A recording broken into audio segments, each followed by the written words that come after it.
BirdNote presents.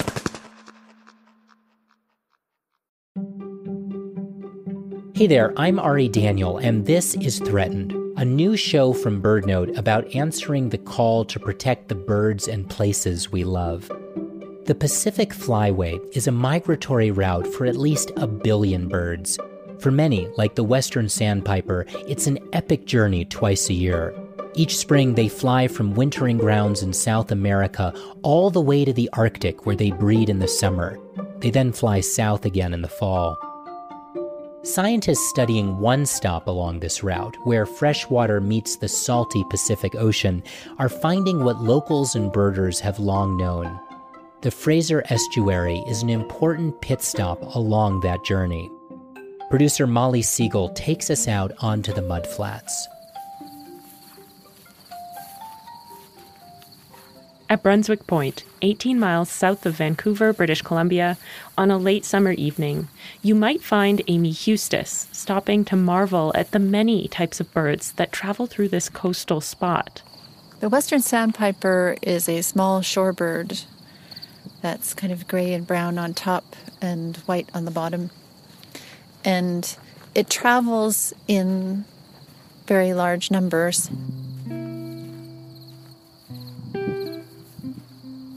It's so mysterious the way that they move in their big cloud. They move like a school of fish. They move in synchronized form with white bellies and catching the light, and it appears and disappears in front of your eyes if it does that. And if it's happening at sunset, the white bellies of the birds will turn the color of the sunset, so they might turn completely orange and flash brilliant colors. So the way that you feel when you see fireworks or something like that, or sparks going off, it's like it's happening, but it's birds making it happen. Amy is an artist. I walk every day at Brunswick Point. Every day for the past 4 years, Amy's visited this spot. She walks the trail, she writes, she draws, and she soaks up her surroundings. It's part of a tidal mudflat. The mudflats are very silvery and pretty. Right now they're extra pretty in the sunset because the sunset colors are reflecting on the water rivulets that run along them. And they are tidal. So right now the tide is going out and part of the mudflats are exposed and part are underwater. The parts that are exposed are covered in birds, little shorebirds and herons are out there. There are just so many birds here. So many kinds of birds come through this one little spot.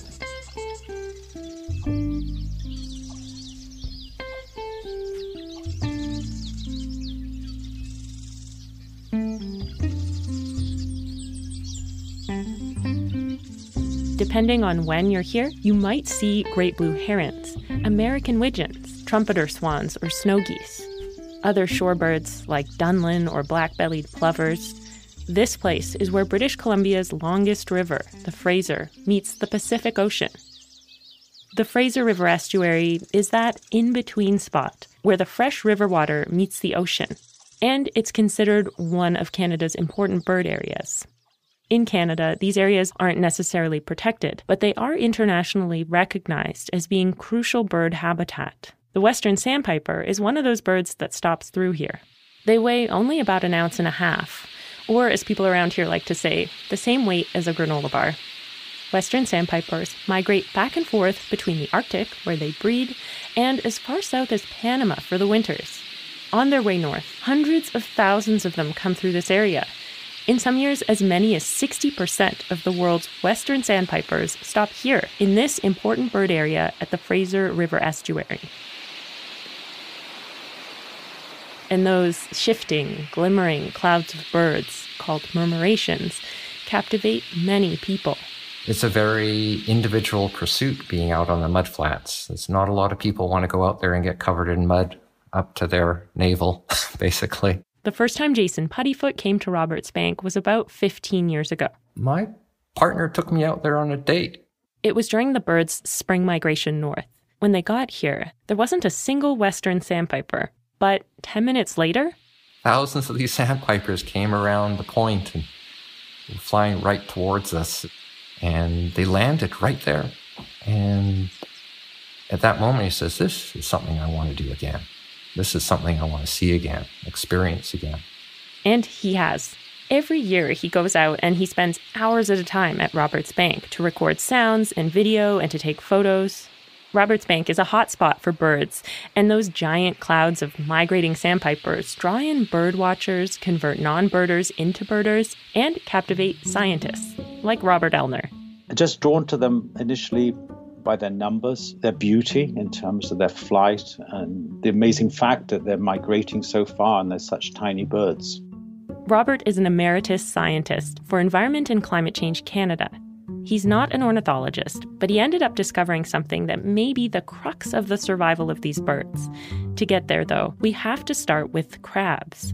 Robert researched various crab species that also use intertidal mudflats. He saw something crab-like in how these shorebirds, including Western Sandpipers, were also using those mudflats. At that time, Robert says people thought we knew everything there was to know about what Western Sandpipers eat. It basically ascribed what they were feeding to invertebrates without any regards whether or not invertebrates were there. But once he started digging into things, he realized that the birds weren't eating invertebrates all the time. Initially starting to look at their diet and being told by my colleagues I was wasting my time because their diet was so well known. But persevering and noticing that there wasn't a lot of food from where these birds were apparently feeding, and then looking in their stomachs and seeing virtually nothing there either. At certain times of year, they had nearly empty stomachs, what seemed to just be sediment, and a long migration just didn't seem plausible. But he and a colleague noticed something unique about Western Sandpipers. They have hairy tongues. And then slowly that sort of putting that jigsaw together, that the hairy tongue represented something they were eating on the mudflats. If you carefully look at a mudflat, you notice a gleam to it, and I can sense a color to it. What he describes as a green-blue tinge. You can feel it if you're very careful. You put your finger right on the surface. It feels like a little bit mucousy when you pull it away. You can actually taste it. It has a slightly sort of seafish type sort of taste to it. This mucousy coating on the mud is called Biofoam. And take a close look at that biofilm. Okay, not with the human eye, because I'm talking really, really small. And it's full of living things, diatoms, which are single-celled algae. In other words, untold numbers of microscopic plant-like organisms. Robert saw the sandpipers eating this stuff, and it clicked. This is what the hairy tongues were for, picking those tiny diatoms out of the muck. But there was something else going on. The biofilm at that time, when the birds were there, was being subject to a shock, a salinity shock. That's our belief. In the spring, there's a gradual increase of fresh water flowing into the estuary from the Fraser River. And when that fresh water meets the salt water, it creates the salinity shock. That salinity shock changed the diatoms from being ordinary plants, photosynthesizing, producing sugars, into basically shutting down and producing high quantities of lipids in a very unique fashion. This is important. The birds were eating diatoms, those tiny algae, but instead of being rich in sugars, Robert found they were instead full of fatty acids. Sidebar, in humans, one of the most well-known fatty acids is omega-3. It turns out Western Sandpipers were seeking out other nutrient-rich fatty acids, specific kinds of them and at specific times of year. The Western Sandpipers were eating the fatty acid-rich diatoms when they stopped over on their way north to breed. About half of the energy they get at the stopover is from the biofilm. They use their hairy tongues to suck up the biofilm on the mud, which explains the sediment in their stomachs. That salinity shock was literally changing what those tiny diatoms were producing. As for what the Western Sandpipers need these fatty acids for, you have to get out on the mudflat to answer that question. Like marine biologist Pat Baird, who's based at Simon Fraser University in British Columbia. I have no idea why I'm always the one with my boots getting sucked into the mud. Pat studies seabirds as well as shorebirds and what they eat. So, despite her better judgment, she spent a lot of time wrestling the mud in the Fraser. I'm always having to get pulled up and my feet out of the mud, which have started to sink. A lot of birds migrate, but the Western Sandpiper has to go really far to mate. From as far south as Panama, all the way north to the Arctic. Imagine if you were about to run a marathon, you might eat a lot to prepare for that. Carbs, protein bars. Western Sandpipers have specific requirements to make that journey. Well, it's like the British Navy. When they went on those long voyages, their teeth fell out. They got gum disease. British sailors struggling with scurvy until they realized it was all due to a lack of vitamin C. Then they found out that vitamin C helped them with that. And so they had enough things to eat, but they didn't have this one particular nutrient that was vital to their health. For sailors, it was a vitamin C deficiency, and citrus was a cure. For Western Sandpipers flying north to mate, a lot of the stuff they need to survive and to breed is hidden in the muck of the biofoam. She gives me a list of what those fatty acids help with, like cognition. They're trying to remember their route north. That helps with that. It helps with vision. And forming membranes, which they'll need up north when laying their eggs. It helps with immunity. So if you're migrating a long distance, if you get sick, if you get a virus or something, that impedes whatever you're doing. And so it's best not to get sick on the way north if you want to breed. The more I learn, the more incredulous I get. Diatoms are critical. They're the crux of the entire food web.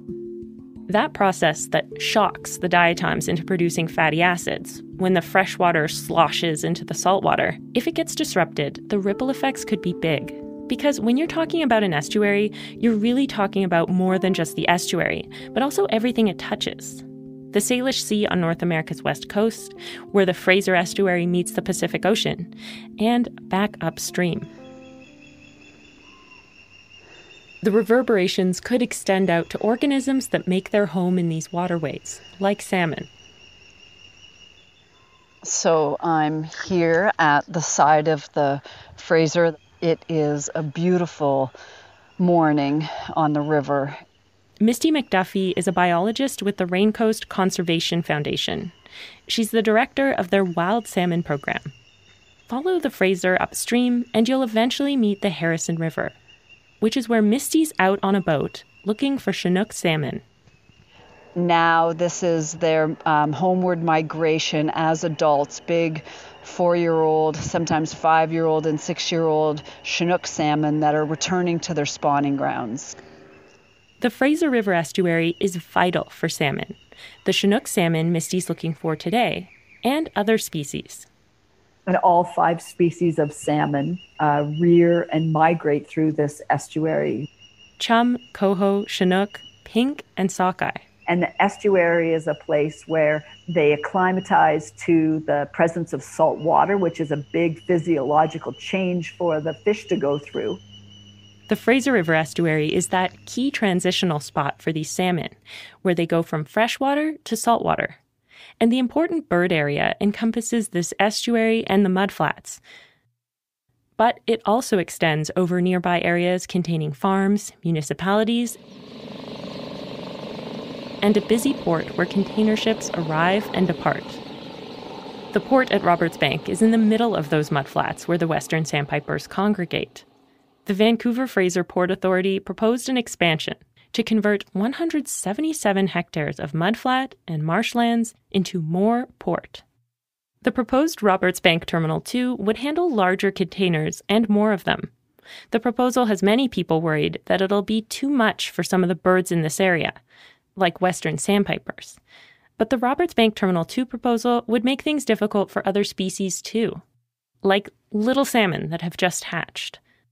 And if you're a tiny little juvenile salmon and you are wanting to migrate south, and it also is the route to the Pacific Ocean. You've got to physically get around this project. And already the existing terminal is likely a barrier to that migration. What the proposed project would do is it would extend and expand the causeway and the footprint right out into Georgia Strait. A port expansion would make that obstacle even larger. And those small salmon? They would have to move out into deeper and saltier water. And if you're a tiny little salmon, deeper, saltier water further away from shore is the last place you want to be. The last place you want to be. Because the open water means you're more vulnerable to things that want to eat you. An estuary, with its mix of fresh and salt water, is a good place to adjust to the salt water, and it also has the food they need. The majority of the Fraser River's 19 populations of Chinook salmon have been identified as at risk or worse. But Misty says if the port expansion moves ahead, things could get even tougher for these fish. Countless development projects have already changed British Columbia's coast. Yeah, and I think RBT2 is just one of many, one of thousands probably, one of thousands of impacts that have occurred over a much longer period of time. It and numerous other projects have contributed to where we're at today. This is Murray Ned. And I've lived in Sumas First Nation the majority of my life. He's the executive director of the Lower Fraser Fisheries Alliance, a group that gives voice to some of the First Nations communities in the Lower Fraser. There's two things that have been managed in my lifetime, and one is the fish, and the other one is Indians or First Nations or Indigenous people. And the Government of Canada, the Department of Fisheries and Oceans, has the full responsibility and perhaps the accountability for the management of fish. That means they decide which populations of which species, like salmon, can be fished, how many, and when. I have to be very clear that First Nations have been displaced from management and control for over 150 years. Since he started fishing in the early 80s, Murray's seen big changes in the number of fish out there. And with that, decreases in the amount of fish he can catch and the number of days that he can fish. Pacific salmon stocks have declined for numerous reasons, including destruction of habitat, overfishing, and climate change. Some fisheries don't open at all some seasons. These changes are already having an impact on future generations having access to fish like salmon. If you don't have the time on the river to be able to practice and share that, then you start to lose that opportunity to be able to share, and then they lose out on a form of lifestyle and a way to at least sustain and provide some food for the food security for the year. Salmon have come up as part of the conversation surrounding the proposal for Roberts Bank Terminal 2. As part of the process, the Port Authority submitted its proposal for impact assessment. And in March of 2020, the review panel came out with its findings on that plan. It's all very bureaucratic. The report is literally hundreds of pages and was submitted to the Impact Assessment Agency of Canada. In it, the panel raises concerns, including adverse effects on some First Nations in British Columbia. The review panel specifically mentions cultural heritage as well as loss of land use and resources. A few of the First Nations cited by the review panel have delegates with Murray's group, the Lower Fraser Fisheries Alliance, Tsawwassen, Musqueam, and Tsleil-Waututh First Nations. Over 80% of our traditional diet came from the ocean, and that, of course, included the salmon. And, I'm only one generation removed from a traditional diet. Reuben George from Tsleil-Waututh Nation, and a manager of Sacred Trust, which is an initiative to stop the Trans Mountain Pipeline. Reuben left his career in family therapy to work on environmental issues full-time. And think of the beautiful area that we live in, then just think of the destruction that this will cause. Think of these things will not exist, and so much of the world's species have already died. In 2019, he spoke out in solidarity with the Lummi Nation over their concerns the proposed port expansion would reverberate beyond the Canada-US border. My traditional name is Tomas, and I am a member of the Lummi Nation. Ellie Kinley lives on the Lummi Reservation just north of Bellingham in Washington state. Her treaty rights, both in Canada and the United States, allow her to fish a quota of salmon from the Fraser. She fishes commercially as well as for her own personal consumption. But traffic in the Salish Sea already has an impact on her. When we're out fishing all along the San Juan Island, these ships pass through, going from the south to the north. And 2 years ago, we were fishing off the top of San Juan Island. A container ship went through. It sent a wave that was probably 8 feet high, at least. And it was frightening.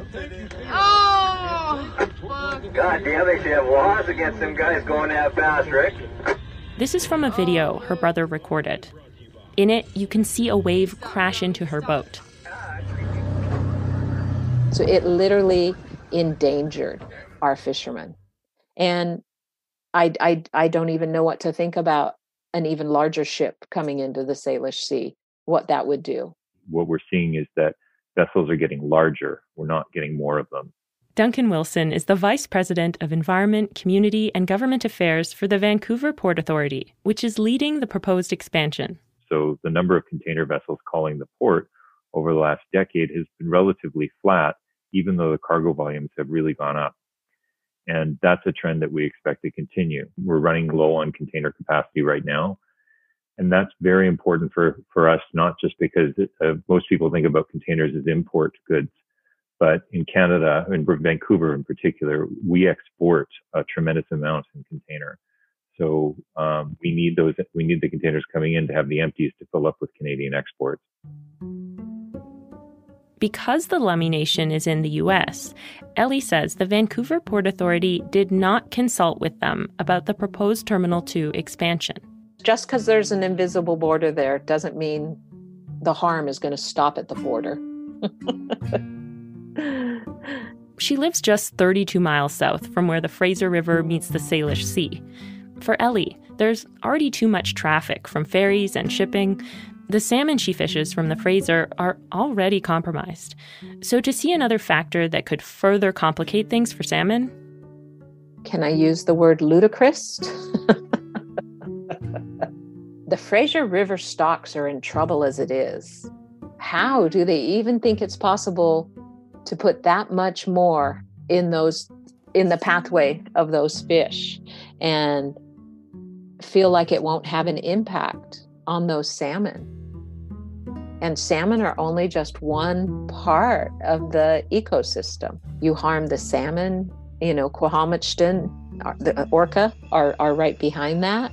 It's just incredible that they even think they can do that. For biologist Misty McDuffie, these connections are crucial to understanding the importance of the Fraser River Estuary habitat. You could focus just on single species, but really it's an entire food web where estuaries are these critical nurseries and feeding grounds in this whole food web of species that interact and rely on each other. And salmon and killer whales and Western Sandpipers are really just sentinels for how the entire food web is doing. When I asked about the preliminary effects and concerns on, say, the killer whale population here, they said they would mitigate to the best of their ability. This is George Harvey. He's the mayor of the city of Delta, where the Roberts Bank terminal is located. And every time, even during the panel discussions, when we asked questions about threats to various species, etc., or environmental concerns, they kept saying they would mitigate to the best of their ability. That doesn't give me much confidence at all. You need economic engines like the port for Canada. But in this case, the federal scientists could not support the project. Scientists with Environment and Climate Change Canada who submitted their findings to the federal review panel. And their findings included some concerns about the environmental impacts. And I believe very strongly that as a politician, as a mayor, we need to support our federal scientists. And until such time as the federal scientists and the consultants for the Vancouver Fraser River Port come together and have agreement, I cannot support this project. This is what thousands of Western Sandpipers sound like. A mix of the birds as they feed and the port in the background. For Western Sandpipers, this fueling station is crucial, says biologist Pat Baird. They're kind of like a little stepping stones north to their breeding grounds. And if one of those stepping stones is not there, they just can't get there. She equates it to taking a long road trip where you run out of gas stations. Well, you couldn't go any farther. That would be it. Migration could theoretically stop because there are really no alternatives for these birds. The Terminal 2 expansion at Roberts Bank could effectively take away a really important gas station from the Western Sandpipers. So why wouldn't they just stop somewhere else to breed? It's just that these birds are programmed to go north, and they're programmed to feed on these diatoms in order to be able to make that nonstop jump. Without it, scientists like Pat worry the Western Sandpipers simply wouldn't make it. The Port of Vancouver has its own research on the mudflats and biofilm. Here's Duncan Wilson again. There will be no effect on the amount of biofilm as a result of the project. And even if there were small changes in the footprint, they'll not be of significance enough to have an impact there. The question is, it's more about fatty acid content. But both Pat Baird and Robert Elner's research shows this habitat needs the flow of cold water from the spring runoff into the estuary, meeting the salty tidal waters. It isn't just fatty acids in general, it's particular fatty acids at particular times of year. The proposed port expansion would change this flow of water. It's clear to Pat Baird just how important it is to keep the estuary intact for the Western Sandpipers. I think if you walk there at most seasons, all you see is a bunch of mud, and you'd think, oh, that's an ugly place. Why don't they just put a giant port here? But I think if you can walk there and see when the birds are actually using it, I think you'll get a better understanding. The more people that can go out there and walk along the dike and just look at the whole place in the springtime in April when the birds come through, I think they'll get a better appreciation of how important it is. It's important not just for the Western Sandpipers and the many other birds, but for people who've gotten to know this place, like artist Amy Hustis. Visiting a place like Brunswick Point often is a way to engage with the bigger story of a mass extinction event. And we know very well that this is happening, and we're seeing species disappear at an alarming rate. And the world we love in terms of wildlife is disappearing in front of us. And birders like Jason Puttyfoot. That connection that sound gives you to these animals, I mean, they're saying something. It's beautiful to hear them and experience them. And when they take off, you can actually feel them too. You can actually feel the wind coming off their wings and hitting you as a large flock takes off directly beside you. When Western Sandpipers take off and continue their journey south for the winter or north each spring to mate, they travel the Pacific Flyway. They don't know the borders we create or the decisions we make about the spaces they use. But our decisions do have an impact on them. Not just on Western Sandpipers, but on so many other birds.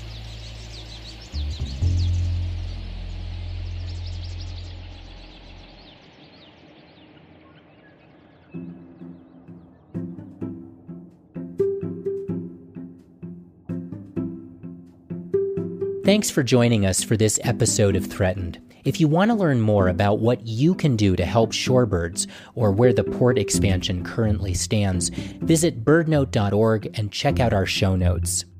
Next week on Threatened, we head to the Boreal Forest, a vast swath of land that billions of birds call home. And it is one of the most intact forest landscapes left on Earth, about 80% intact, virtually no sort of footprint of industrial development. Because of that, it's been able to support an incredible number of birds and diversity of birds. And hear about the incredible journey to protect it. Our people, they decided that we needed to protect the heart of our homeland, the huge, huge homeland. The most important lesson is if you take care of the land will take care of you. Subscribe now so you don't miss it. You could also give us a rating and review on Apple Podcasts. It really helps other listeners find the show. And stay in touch with us on social media by following BirdNote on Facebook, Instagram, and Twitter. BirdNote is an independent, nonprofit public media organization. If you like what you hear, support our programming. Visit our website, birdnote.org, and click the donate button. This episode was produced by Molly Siegel and me, Ari Daniel, with support from the BirdNote team. Thanks again for listening, and see you next week.